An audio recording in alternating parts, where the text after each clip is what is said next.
The president and vice president canceled their public events for the day, and the House of Representatives, stunned by the attack on its own members, halted proceedings.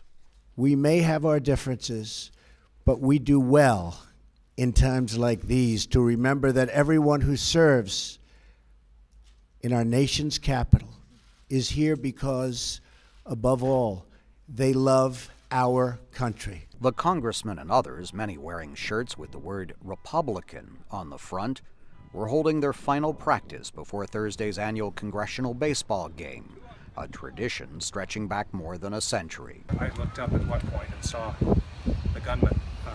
He'd come around the back near home plate and had a clear line of sight into the dugout. And so we had to get down again.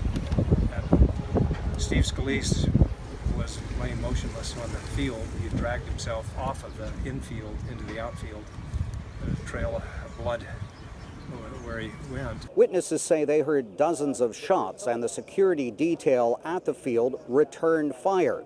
The only reason that those law enforcement officers were on the scene was to protect Congressman Steve Scalise because he is a leader in Congress. Otherwise, the casualty toll likely would have been much higher. They are heroes because they saved our lives, because no one would have had any way to stop this shooter with this weapon that he had, but for the fact that they returned fire and two of them were injured, saving our lives. So they are heroes. The gunman, who was shot by police and later died, is identified as James Hodgkinson. He had posted comments on social media that it was time to destroy Trump and company.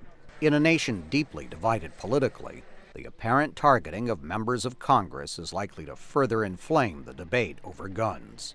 That happened almost immediately near the scene of Wednesday's shooting. I have long advocated, this is not what today is about, but there are too many guns on the street. Steve Herman, VOA News, Alexandria, Virginia.